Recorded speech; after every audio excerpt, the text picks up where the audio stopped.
and they were part of the crew. So I said to Art, my buddy, I said, when we come back, you just follow what I do. So I found out what passageway to take. And we come up there, and of course, see, I'm a big guy. And so I stepped in there and I said, hey, Art, what night, I mean, what watch are you pulling tonight? Oh, he says, I got the 8 to 12. And so this guy behind you says, gee, I guess they are in the crew. So nobody ever bothered to see. That's how we got to eat quick. Mm-hmm. Okay, you see, the reason why I recorded all of this is because at time I get, like right now, emotional. Mm-hmm. So, could you stop that thing for just a second? After you got to Honolulu, where did you go after that? Okay. Well, when we got to Honolulu, there's a 10-day quarantine in case you got athlete's foot or something, I don't know, but anyway, that's the deal. And I always volunteered for work details. Didn't care what it was. First one was to haul garbage to the dump. Well, at least I got to see the island. It was just gorgeous. I muttered to myself, someday I'm going to come back here. Well, anyway. So the next time, I went on this detail, and we went up in the mountains to the cemetery where they bury all the veterans. Mm-hmm. And it's called the Punch Bowl. And at that time,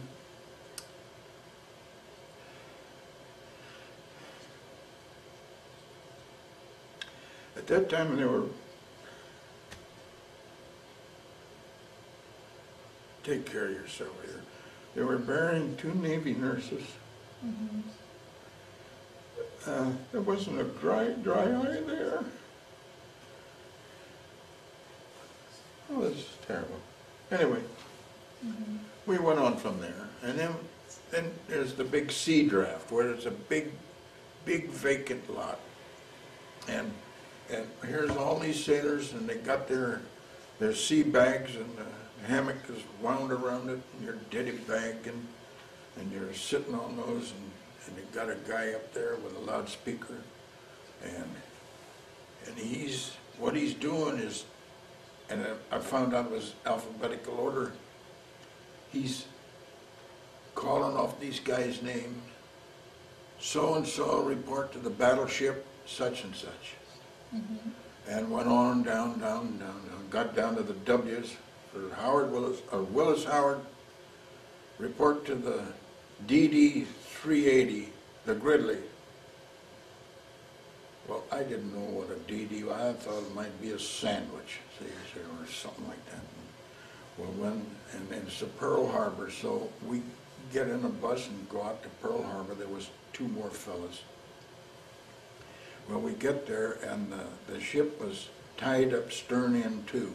That means the back end of the ship was tied up to the dock, and so you climb over like this. Now, there's two racks of depth charges. They're like big oil cans. They're full of powder for dropping for discharges for the submarines. We got 2 submarines in our down in South Pacific. And anyway, there was crates, and see, they were getting all the food and everything aboard. And anyway, so now we're headed out, and first rattle out of the box, I get seasick again. I thought this was going to be terrible. So I climbed up on the searchlight platform and hid from everybody. I didn't want anybody to see me get sick. Well, then pretty soon to come out of that, and what I would do, they hand me a scraper and a paintbrush and stuff to chip and paint while you're underway, see. Okay, well, this went on, and we're traveling along pretty fast, and then they told me, okay, you got mess duty, kitchen police. So I go in there, and of course when the cook wasn't looking, I'd steal something to eat, see, and I was always hungry. And I liked that kitchen duty. So anyway, and then, due to my size and everything, they put me on a dummy gun. Now, that's a 5-inch 38. That means that the powder can is 38 inches high, and the projectile is about like this, and it weighs 47 pounds. Well, that was a piece of cake for me.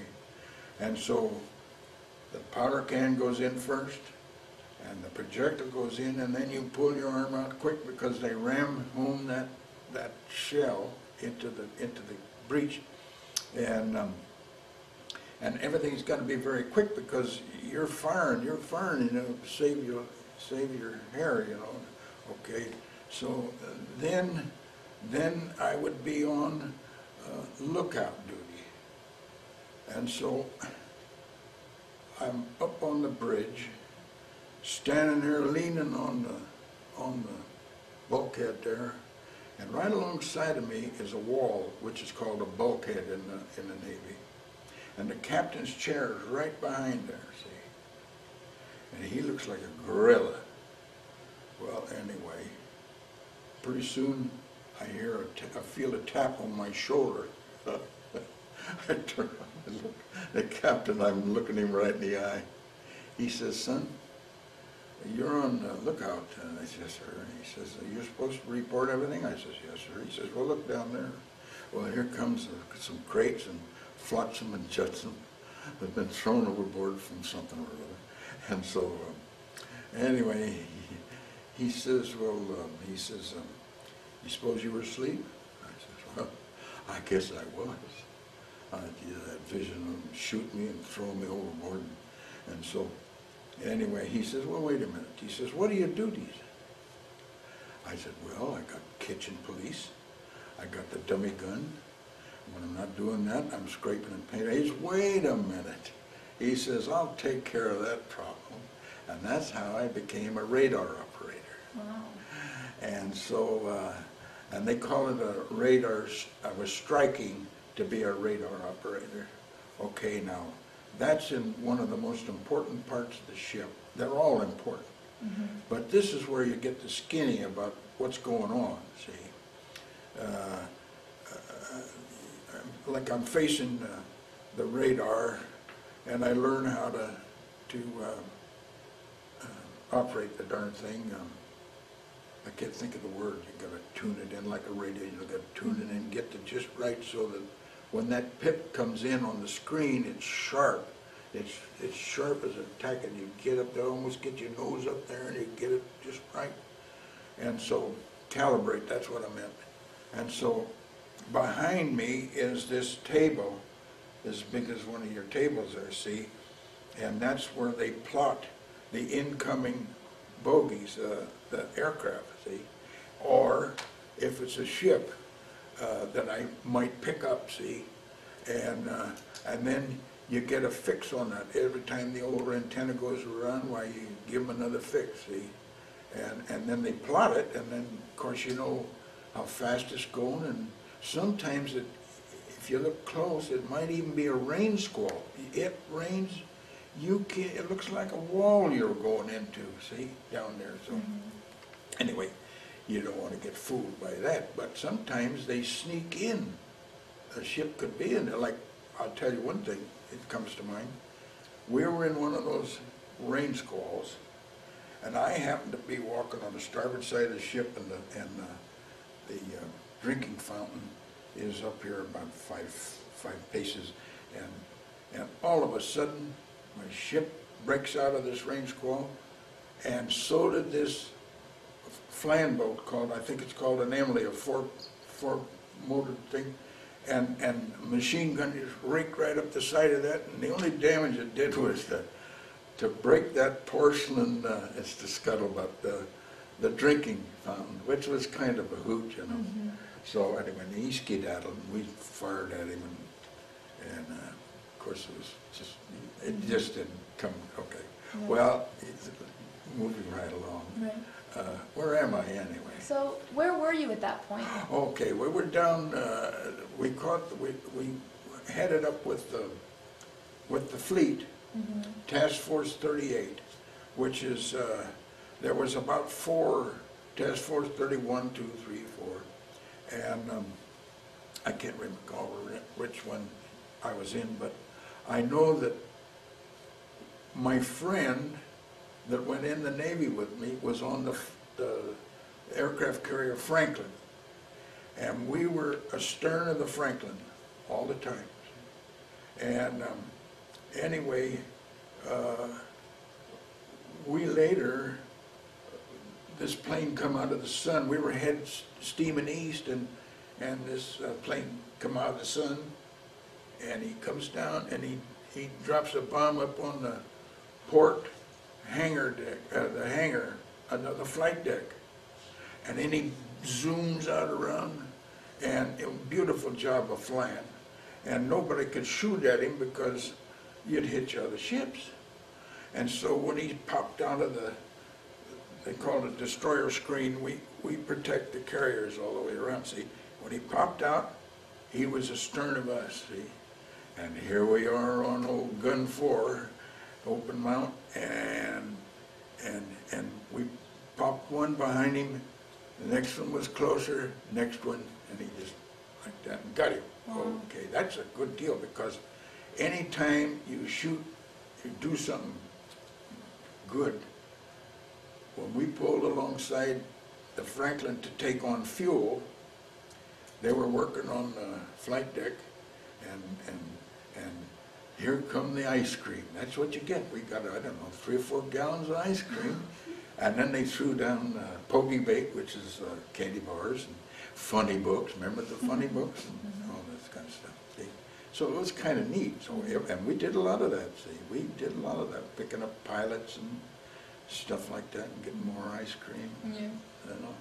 And let's see, what am I going to do now?